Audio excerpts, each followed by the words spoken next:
I am hauling highly venomous blue-ringed octopuses, and I flipped the truck on purpose, watching the villagers rush to loot them. I knew my plan had worked.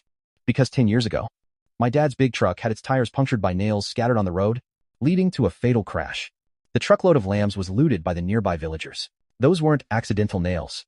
It was the local villagers, who deliberately placed them to make the truck flip, taking the chance to steal the fat sheep. My mom wanted to sue them, but the villagers threw fits and caused scenes. They were unreasonable, and the police were helpless.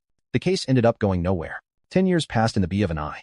I am driving a large truck, passing through that same spot again. But this time, while my truck seems to be carrying ordinary octopuses, it's actually filled with highly venomous blue-ringed octopuses. I purposely stopped the truck a few kilometers from the village to rest. The next second, an old man walked over excitedly. "Young man, where are you going with this load?" "To the capital to deliver fresh octopus sashimi to high-end hotels." The old man immediately started laughing. This old man, I saw him 10 years ago when I was collecting my father's body. Back then, if he hadn't blocked the road and intentionally lured my father into the village, my father wouldn't have had the accident. He stared intently at me. Looking at the load of octopuses, his expression grew more excited. "The highway ahead is closed. It'll take you via the national road. It's a shortcut. My house is just up ahead. Give me a lift on your way." Another sucker has come right to me. This routine, he knows it all too well. This heartless business, he's been doing it for 20 years. Countless drivers have had their lives ruined by him, but he doesn't know that I came prepared this time. ID already planned a strategy with other victims' families. I even called for another large truck, which would follow me into the village with a load of alcohol right behind me. "Well, thank you then. Old man, get in quickly." The old man climbed into my truck with practiced ease and secretly sent a message on his phone, telling others to get ready for the robbery. "Young man, what breed of octopus is this? There are blue rings on the catch. Why haven't I ever seen these before? This is an imported breed for octopus sashimi in big hotels in the capital. Ordinary folks like us could never afford to eat this. These must be tasty. No wonder city folks are so fair. I never thought that people eat these raw." In the old man's mind, after the truck flipped, he was already picturing how to sell the stolen goods. But he didn't notice the large words painted on the truck, which said "dangerous product, do not eat." The truck soon entered the village. Just then, the old man suddenly clutched his stomach and began to wail loudly. "My stomach hurts. Let me out to use the bathroom. I'll just run back on my own later." The old man had already set a trap with the villagers.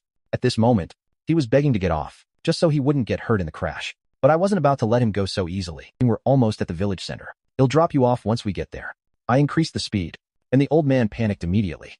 "Kid, if I poop in the truck, it'll stink, and nobody will wash it for you." "It's fine. We drivers have seen it all. There's a toilet under your seat. I use it myself sometimes." "Stop the car. You've passed it. My house is back that way. Quick, let me off." The old man became increasingly frantic. He grabbed a hammer and smashed it against the window glass. But even using all his strength, there wasn't a single scratch on the glass. "How can this glass not be broken? This is custom-made bulletproof glass. I just bought it, so don't go breaking it on me. Once we reach the village, he'll drop you off immediately. I am begging you. Please stop the car and let me out. I am only 89 years old. I haven't lived long enough yet. Why stop the car?" "Old man, don't worry. My driving skills are excellent. I tampered with the car beforehand. When it flips over later, we're both going to die. Why am I only saying this now?" Suddenly, the car hit a dirt mound piled up by the villagers. The front wheels lifted off the ground and rolled over the prepared nails. Instantly, the car began to tilt uncontrollably to the left. No matter how I steered or braked, it was useless, crashing straight into a nearby shop. In an instant, I felt as if all my internal organs had been displaced. Luckily, I was wearing a crash buffer vest. Otherwise, an impact like that would have killed me on the spot. I turned to look, and the old man who was in the passenger seat was thrown against the windshield by the momentum, his body covered in injuries. "Quick, call 120, the old man said, holding his phone, but he didn't dare call the police because he had to destroy the evidence of the tip-off on his phone. But due to a concussion, his vision was blurred. He couldn't see the delete button clearly. "Are you okay? Do you want me to take you to the hospital?" I took the opportunity to knock the phone out of his hand.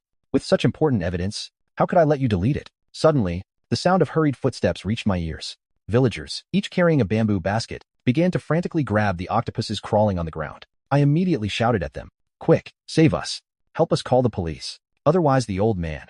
An old lady suddenly interrupted my words. "Why should we help you call the police?" My old man already said, "These octopuses are for high-class people. Now that we found them, I have to take them home to have a good taste." "Mom, please help call the police. Save us." How would we old women know how to use a phone? Crawl out yourself? It's so rare. We finally get to eat stuff for high-class people. We're going to make a fortune this time. Selling these to city folks will let us build villas again. These people didn't care about us outsiders at all. But she didn't know that trapped under the truck wasn't just me, but also her husband. Before long, more and more villagers began to gather here. Everyone with sacks quickly emptied the entire truck of octopuses in no time. Don't you dare take those octopuses. They are highly poisonous if not handled correctly. People will die. This is what we deserve. I heard from Old Man's son how good this stuff is. I haven't even had sashimi yet. You absolutely cannot eat them. These aren't ordinary octopuses. If not handled right, something bad will happen. Just as I finished speaking, another large truck drove up to the village entrance. Also ran over the iron nails there, overturned, and scattered white liquor everywhere. Seeing this, the villagers immediately grabbed their baskets and swarmed forward again. I thought to myself, finally, here comes the fortune.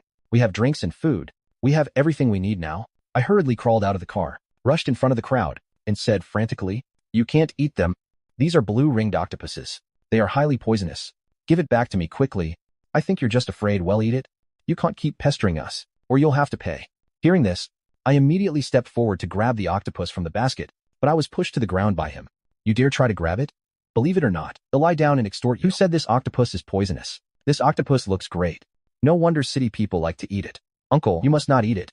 Especially don't drink alcohol. This blue-ringed octopus is poisonous itself. Combined with alcohol, even a god couldn't save you." The old man snorted. Refusing to believe it, he took the octopus and the liquor in his hands. "Is it necessary to curse me like that? Even lying to me that it's poisonous? He'll eat it right now to show you." As the words fell, the old man stuffed the octopus into his mouth without hesitation. Then he took a swig of liquor. "I am fine, aren't I? How dare you lie?" Suddenly the old man collapsed on the ground, twitching uncontrollably. Everyone was so terrified that they dropped what they were holding. The next second, an old lady suddenly rushed out from the crowd, hurrying to the old man's side. She stuffed a pill into his mouth. The old man forgot his medicine again when he went out. He only behaves once he starts twitching. The old man's complexion slowly recovered. He got up from the ground. "Who said this fish is poisonous? This fish is great. It knocked me over. I knew this fish couldn't be poisonous. I have to take this home for my old man to eat with his drinks." I didn't continue to persuade them. The impact from earlier made my head spin, causing me to unconsciously pass out. My task is complete. Now it's up to Brother Li. His parents died, relying on his uncle's help until he grew to 18. But 3 years ago, his uncle drove to Chusheng Village, and his car overturned. They were robbed of everything. His uncle has been in a vegetative state for many years. I finally waited for this opportunity. It was worth spending so much time with these unruly people to become the deputy village chief. For the past 2 years, I've been building roads and installing streetlights for Chusheng Village. I installed surveillance cameras on every streetlight to collect evidence to bring you bastards to justice. Brother Li watched the villagers looting the goods on the monitor, recording their greedy faces. Out of humanitarian concern, he reminded them via the broadcast, "Villagers, please obey the law. Do not fight over the goods. Villagers who took goods, please do not use them immediately." Routine announcements like this, he had been making them for over a year. But every time, it was like talking to a wall. The villagers were blinded by greed and wouldn't listen to him at all. Auntie Sun carried the meat she gathered. Humming a little tune, she returned home, looking at the closed gate. She instinctively called for her old man to open the door. There was a moment of silence inside. No one answered. Where did that old man go? Wasn't he just leading the way for the truck? Why isn't he back yet? He probably went to someone's house to play cards again. Auntie Sun pushed open the gate herself. Happily, she threw the octopus from the basket into the water tank. "He'll eat half and sell half of these high-end goods. With the money I earn, he'll build a small villa." Chusheng Village is so remote that fish are rarely seen, let alone octopus. That evening, while Auntie Sun was cooking, she slaughtered 2 octopuses, but after killing them, she noticed the skin on her finger was broken, and blood was already starting to seep out. "This seafood is really fresh. It attacked me just now while I wasn't looking." Auntie Sun sucked on her finger. Then she went to the stove and threw them all into the pot to stew, looking at the octopus simmering in the pot. "This stuff is so expensive. I must let my grandson eat more tonight. Children are at the age where they're growing. They need a nutritious dinner." When it was brought to the table, Aunt Sun's son looked at the table of delicious stewed octopus. He couldn't wait to take a bite. And the next second, he suddenly frowned and said, "Mom, what kind of fish did you use? It's so tasty." "How would I know? Another truck overturned today. These are all your dad's trophies." "Well, is it good?" Aunt Sun's son went to college and majored in zoology. He walked over to the water tank in the kitchen in confusion. One look and his blood ran cold. "Mom, this is a blue-ringed octopus. I didn't know you knew how to prepare this. It wasn't that much trouble. I just slaughtered the fish and threw it right into stew." Hearing this, Aunt Sun's son collapsed to the floor in terror. "Mom, if this octopus isn't tea prepared right, it's highly poisonous. Take me to the hospital quickly. I still want to live." Aunt Sun didn't expect it to be so serious and rushed out immediately, planning to call a car to take her son to the provincial capital. "Mom, did you see it just now? My son was poisoned by the fish he ate. Drive him to the city quickly to get checked out. Aunt Sun walked in the door, only to find a plump octopus sitting on Zhang Ming's dining table. The fish you're talking about. It couldn't be this one. Aunt Sun only then noticed that not only was Zhang Ming, his face was pale, and even his lips were swollen from the poison. It's over. It's all over. It's this fish. Did everyone in the village eat it? This poisonous fish. Quick. Call 120. Is this 120? Our whole village accidentally ate poisonous fish. Everyone might be poisoned. Please come and save us. 120 won't be coming very fast, because in order to loot the big truck, they had already, on the road leading here, placed rubble and branches to delay the police and ambulances entering the village. And now, the boomerang has hit them. It really is karma. Son, you absolutely cannot let anything happen to you.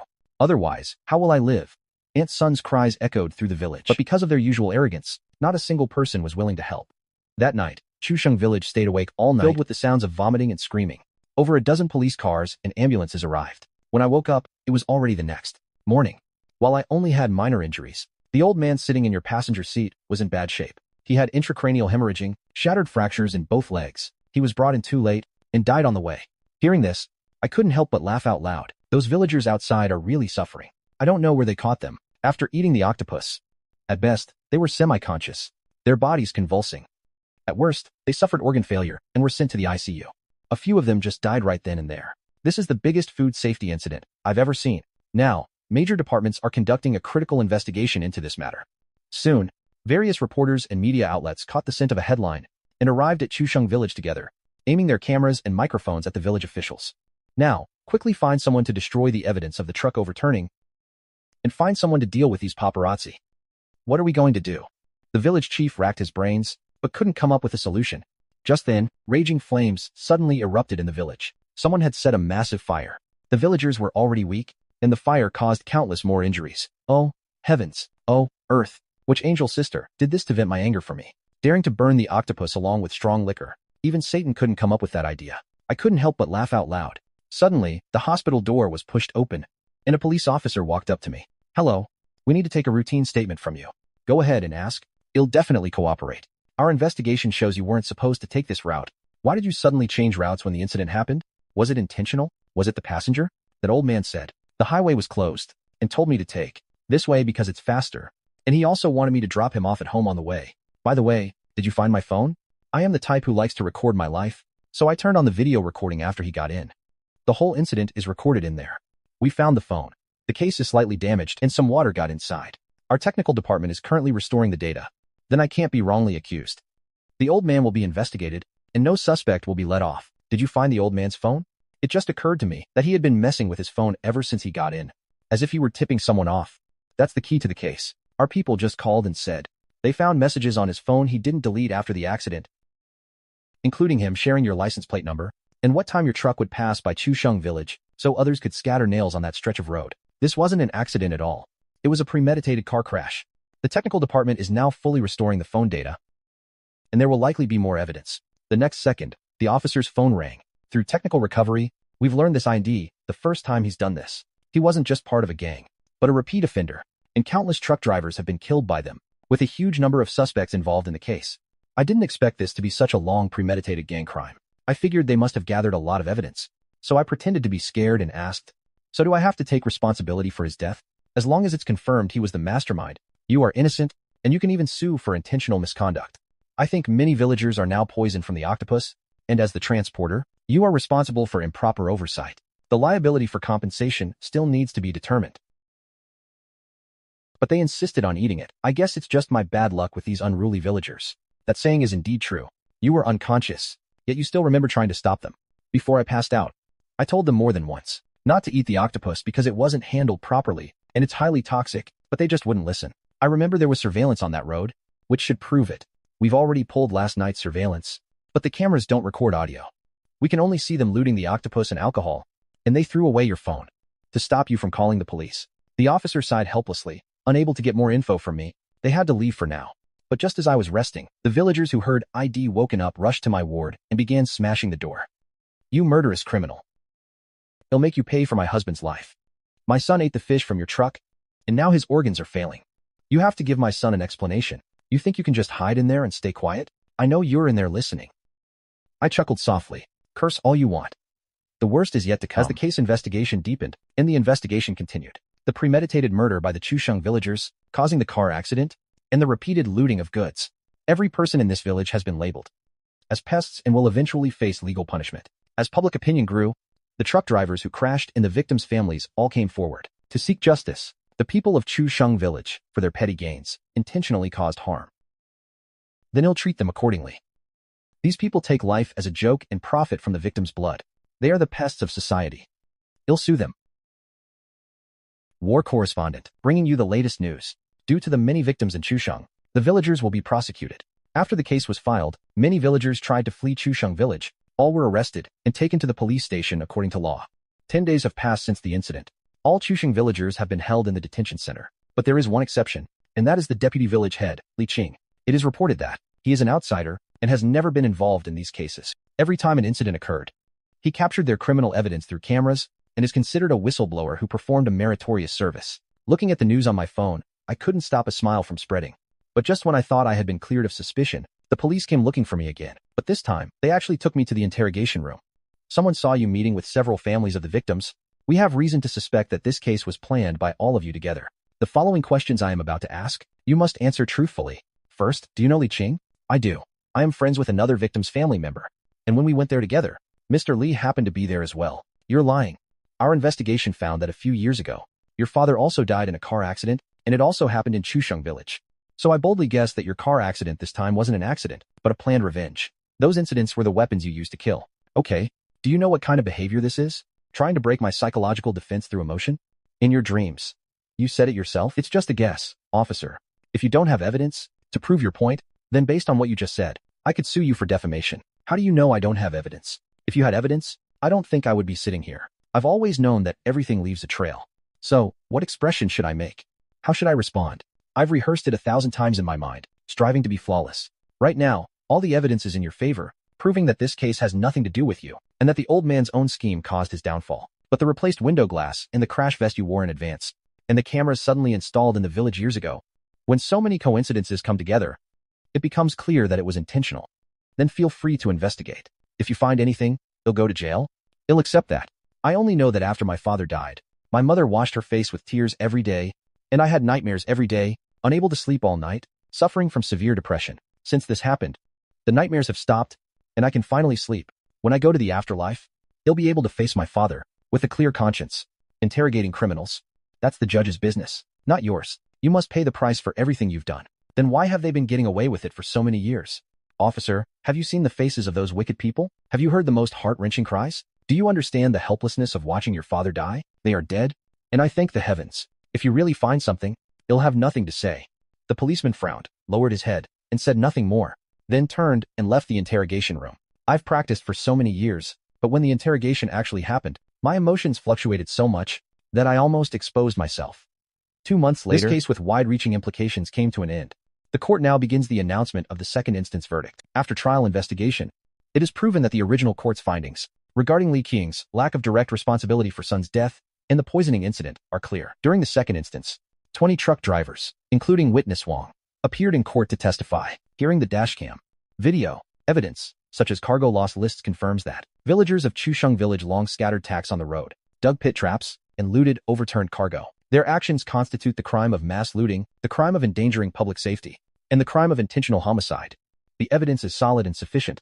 The masterminds, Zhang and others, are sentenced to 15 years in prison. Sun and 12 others are sentenced to 12 years, and the rest are sentenced to 7 years. This judgment is final and effective from the date of announcement.